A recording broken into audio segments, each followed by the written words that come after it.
വർഷം 1913. ഭാവിയെക്കുറിച്ച് വാർത്ത സംസാരിച്ചിട്ടുണ്ടായിരുന്ന ഒരു കാലം. ആ കാലത്തെ ആളുകളോട് ചെന്നിട്ട് 2024 ഏറ്റവും കൂടുതൽ ആൾക്കാർ ചർച്ച ചെയ്ത പ്രൊഡക്റ്റ് ഏതാണെന്ന് ചോദിച്ചാൽ ഒരാൾ പോലും പറയില്ല അതൊരു സ്റ്റീൽ വാട്ടർ ബോട്ടിൽ കപ്പാണെന്ന്. എങ്ങനെയാണ് ഈ steel water bottle cup American മാർക്കറ്റിൽ തന്നെ ഒരു ഫിനോമിനയായി മാറി? Let's talk about Stanley's genius marketing. Stanley എന്നത് ഒരു ക്യാമ്പിംഗ് സപ്ലൈ ബ്രാൻഡാണ്. ഫ്ലാസ്ക്, കണ്ടെയ്നർ, ക്യാമ്പിംഗ് ഗിയർസ് അങ്ങനെ വെക്കുന്ന ഒരു ബ്രാൻഡ്. 2010 ഇവർ വലിയ ടംബ്ലർ ഗ്ലാസുകൾ ഇൻട്രൊഡ്യൂസ് ചെയ്യുന്നത്. ഇത് മാർക്കറ്റിൽ തീരെ ട്രാക്ഷൻ കിട്ടിയില്ല. അതുകൊണ്ട് തന്നെ 2019 സ്റ്റാൻലി ഈ കപ്പുകൾ ഡിസ്കണ്ടിന്യൂ ചെയ്തു. ഇവിടെ നിന്നാണ് കഥ മാറുന്നത്.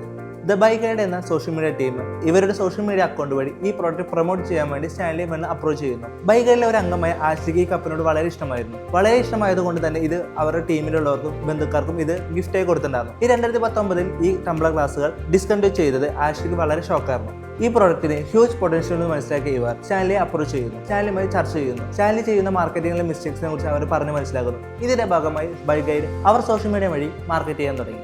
ബ്ലൂ കോളർ കസ്റ്റമേഴ്സിനെ ഫോക്കസ് ചെയ്തിരുന്ന സ്റ്റാൻലിയെ ഒരു ലൈഫ് സ്റ്റൈൽ പ്രോഡക്റ്റായി റീപൊസിഷൻ ചെയ്തു. ഇതിലൂടെ അവർ സെയിൽസ് തുടർന്നു. ഈ സംഭവത്തെ തുടർന്നാണ് ഒരു കാർ ആക്സിഡന്റ് ഉണ്ടാകുന്നത്.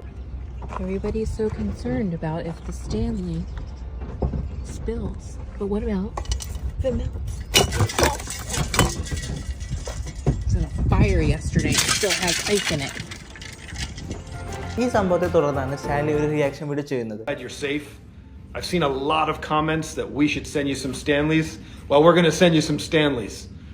But there's one more thing. We've never done this before, and we'll probably never do it again. But we'd love to replace your vehicle. ഈ റിയാക്ഷൻ വീഡിയോ വഴി സോഷ്യൽ മീഡിയയിൽ സ്റ്റാൻലി വളരെ ചർച്ച ചെയ്യാൻ തുടങ്ങി. ഇതിലൂടെ പ്രൊഡക്റ്റിന് ഡിസൈർ കൂടി. ഇതിനെ തുടർന്നാണ് ടാർഗറ്റിൽ ഉണ്ടാകുന്ന സംഭവം.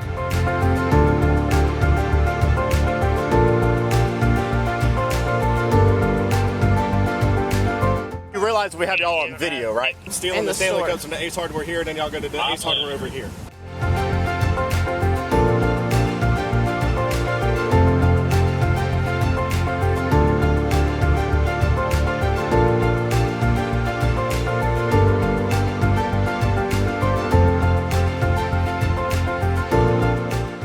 ടിക്ടോക്കിൽ ഇതിനെക്കുറിച്ച് മാത്രമായി ചർച്ച. വലിയ വലിയ കണ്ടന്റ് ക്രിയേറ്റേഴ്സ് ഈ കപ്പിനെ കുറിച്ച് റിവ്യൂ ചെയ്യാൻ തുടങ്ങി. ഈ കപ്പിനെ മാത്രം ബേസ് ചെയ്തുകൊണ്ട് പല കണ്ടന്റ് ക്രിയേറ്റേഴ്സും ഉണ്ടാവാൻ തുടങ്ങി. പ്രൊഡക്റ്റിന് മാർക്കറ്റിൽ നല്ല ഡിമാൻഡ് കൂടുന്നത് കണ്ടിട്ട് Stanley limited editions, rare colour drops, retail exclusivity എന്ന രീതിയിൽ പ്രൊഡക്റ്റിനെ പ്ലേസ് ചെയ്തു. സപ്ലൈ കുറഞ്ഞതുകൊണ്ട് തന്നെ ഈ പ്രൊഡക്റ്റിനുള്ള ഡിസൈർ കൂടി. എന്ത് വില കൊടുത്തും ഈ പ്രൊഡക്റ്റ് വാങ്ങാനുള്ള ആൾക്കാർ തിങ്ങി നിറഞ്ഞു.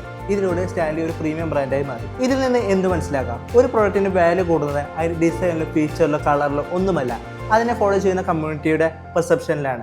ഈ പ്രൊഡക്റ്റിനെ ഞങ്ങളുടെ കമ്മ്യൂണിറ്റിയുടെ ഭാഗമാകാം, ഈ പ്രൊഡക്റ്റ് ഉണ്ടെങ്കിൽ സമൂഹത്തിൽ ഒരു വാല്യൂ കിട്ടും എന്ന തരത്തിലുള്ള ചിന്താഗതിയാണ് വിൽക്കുന്നത്.